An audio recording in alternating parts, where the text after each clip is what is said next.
تم الشعب منها دورنا كيف باش نرفعوا الشعارات نلقاوها معناها على اليمين. ايوه. اما مجموعة ضربها بالحجر. اي. وانت ما ضربتش بالحجر؟ انا ضربت بالحجر. اي. باش ضربهم بعد؟ وبالزجاجات الحرق. خاطر ريت الواحد نار في وسط الشعب. وقت اللي تحصلنا من غادي هبطنا في صفيس على باب عليهم. شكون يقول لك على تواريخ المسيرة؟ المكثرية لطشي معناها العندوني. لطشي العندوني. شنو وصيته لطشي العندوني؟ يصلي معنا في الجامع وهو محسوب لي خليه والعام راهو مش تعمل مسيرته. انت مين ليش؟ الحركة النهضة. بعد خرج من الحبس سنة 89 انضميت إلى خلية اسمها العشرية وهي من أنصار حركة النهضة. الخلية هذه عند يقوموا فيها بنشاط تكويني. نشاط تكويني يشرف عليها مسمى عبد الكريم بعلوش. شاركت في أول مظاهرة وهي متابعة بالخضراء التي علمني بها هو لطفي العمدوني قبل بنهار وقت ما رسالتنا الأربعاء أظن علمني بها لطفي العمدوني وقت قال لي 6 ورباع تخرج بها بالخضراء وشاركت في المظاهرة ذي والمرة ذي استعملت فيها المونوتوف وشاهدت أنا مركز الشرطة واجهت مركز الشرطة نتاع شردي جول فيه النار يشعل فيه النار. ثم شاركت في مسيرة بالكبارية مسيرتين بالكبارية تلقت من المسجد مسجد سلمان الفارسي. ثم في نهار 14 شاركت في مسيرة في قرب مسجد الزنايز. علمني بها قبل النهار عبد الوهاب بن حسين البوساع قال لي غدوة عندنا مظاهرة في جنيز وانا مشيت غاديك وقت نهار خميس شاركت في المظاهرة والمظاهرة ذي استعملوا فيها كذلك المونوتوف وعلى سيارات ثم سيارات رابطة في مقطع مفترق المونوتوف وكذلك قاموا برمي كذلك المونوتوف على الشعب بالمنطقة اسمها شعب تربة البي. أما مش يعتدي على أشخاص ولا أضرب كيران حفلات ولا أضرب معنا محلات تجارية ولا أضرب ناس بريئين حرام شرعا دينا تربية أخلاقيا اللي تحب أنت مش معقول يعني. 7 ملايين كل يد في اليد هذا اللي قال به لا ربي لا الدين لا الذمي بن علي كي جاء سجون خرجها من سكانها ومن غيرها أكثر من 6000 سجين سياسي خرج. احنا وقت اللي تحلينا مع الناس هذم ولاو يضربوا ويعملوا ويقتلوا احنا ندينوا الشيء هذا.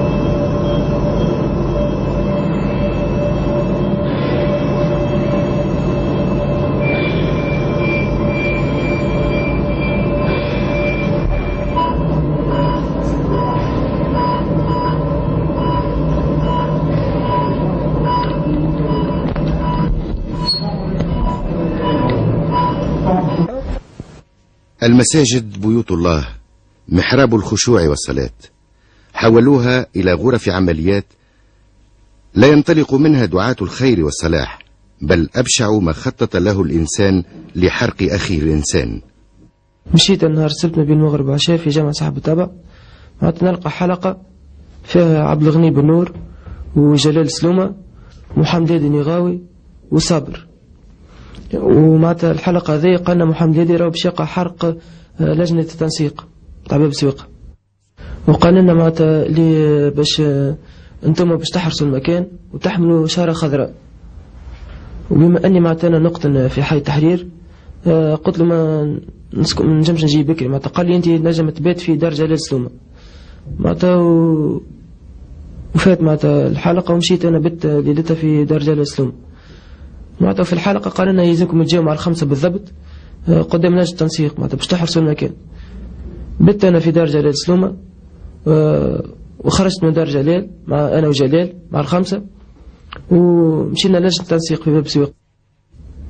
أزيت معي قناع وقدام لجنة التنسيق لقيت محمد الهادي اللي معناتها أعطاني عصا في يده شكارة معناتها معبية بالعصا أعطاني عصا هذا نوع العصا اللي عطاها لنا قالنا باش تحرسوا بها وهذا نوع الأقنعة اللي عطاها لنا وقال لي معناتها تقف تحرس المكان بحث الكياس وكي يجي واحد معناتها تعلمنا تعيط وتصيح وتعلمنا أنا وقفت بحذا الكياس وثم نهج اللي مقابلني معناتها خرجوا منه جماعة معناتها قرابة 16 ولا 17 فرد ملثمين.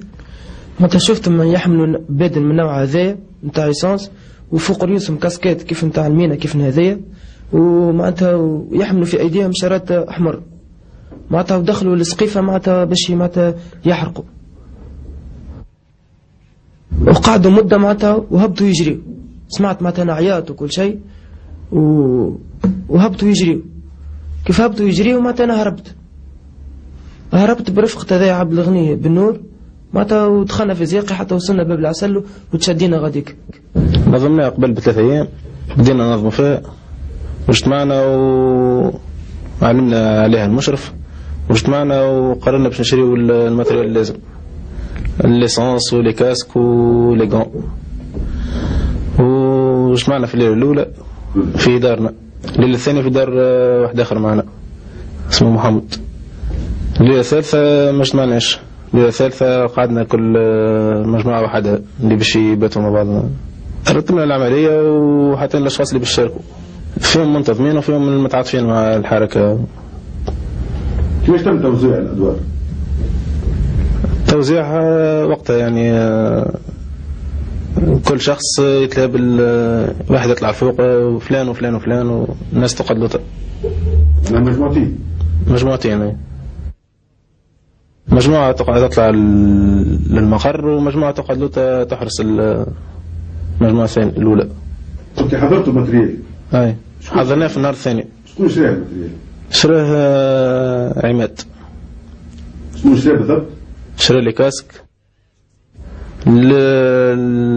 إذا كان لقينا رد فعل من الحراس بالهراوات على لي كاسك الحماية باش ما تصيرش حاجة كبيرة.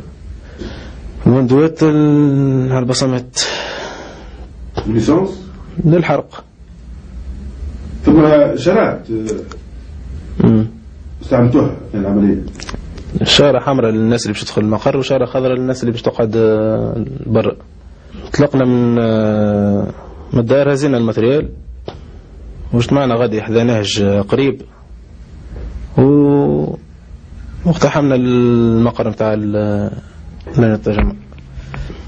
انا كنت لوطا الحماية الحيران لوطا ناس، ثم اللي عنده عصا ثم اللي عنده دبوزة نتاع ليسانس وثم اللي عنده سكينة.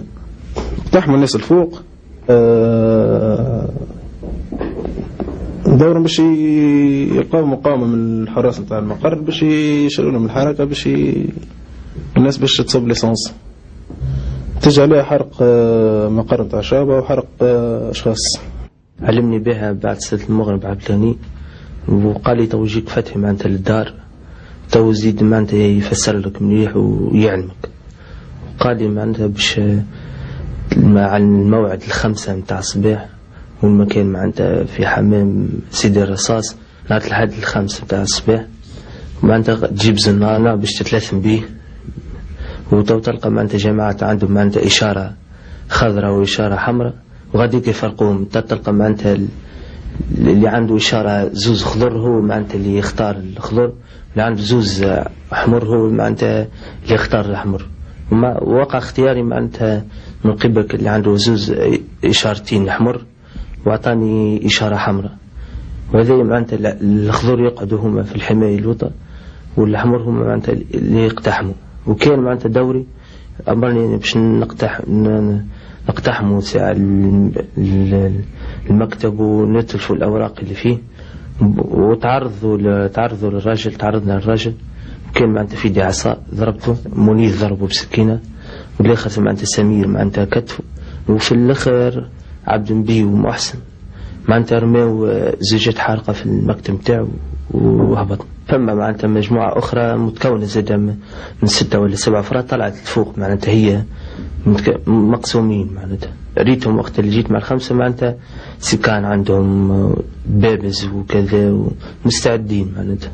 الغاية منها معناتها قالوا لي معناتها اللي يحبوا معناتها يطالبوا معناتها بصراحة المسجونين منهم معناتها ويضغطوا على السلطة معناتها ويضربوا معناتها قوة الأمن. علمني فتح الزريبي قابلنا صلاة المغرب في مسجد بوسنينة، علمني أن فما لقاء بعد صلاة العشاء في دار محمد هادي، فكان ذلك يعني تقابلنا صلاة العشاء في دار محمد هادي، وجاء فتحي والأفراد جاء قالوا لنا فتحي يعني اللي اتصلوا بي أفراد من الحفصية اللي باش يقوموا يوم الأحد 7 الأحد بحرق لجنة التنسيق بتوصل المدينة، أفراد منطقة الحفصية بطبيعة الحال تمية حركة النهضة. في أثناء اللقاء فتحي يعني وزع الأفراد شارات حمراء وخضراء، وتوعدنا على اللقاء يوم الأحد 5 صباحا في باب سقاء، ومن الغد التقينا. بالنسبة للمعدات كانوا ثم عند المات الحفصي. شو عندهم؟ عندهم عصي وعندهم بادن وعندهم ملثمي كانوا وجوهم وعاملين كاسكات على رؤوسهم. بالنسبة لدوري أنا كان كمراقب، يعني أنا وبعض الأفراد مراقبة مكان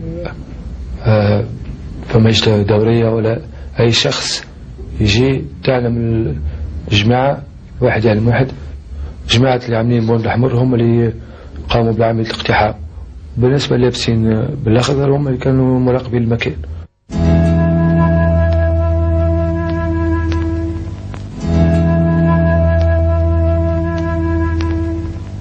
شاركت فيها. جاني قبل بنهار فتحي الزريبي قال لي يمكن نتقابلوا في دار محمد الهادي، وأعطاني بونت حمراء قال على أساس عندهم لجنة تنسيق باش يحرقوها.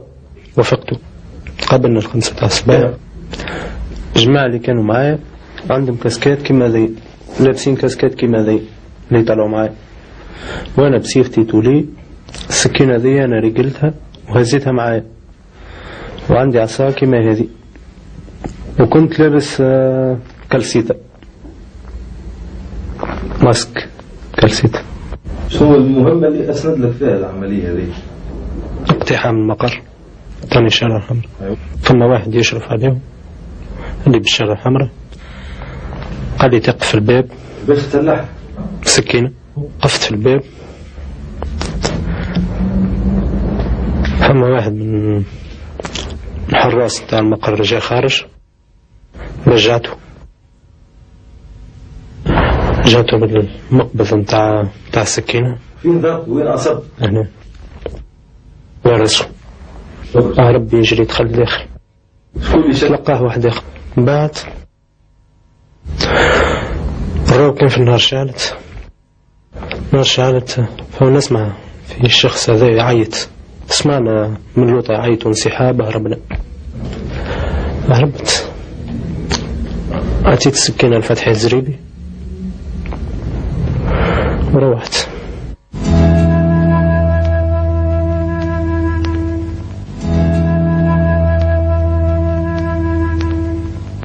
اتصل بي عماد بال7:30 تاع الصباح، وقال لي باش تبات بحذا حبيب.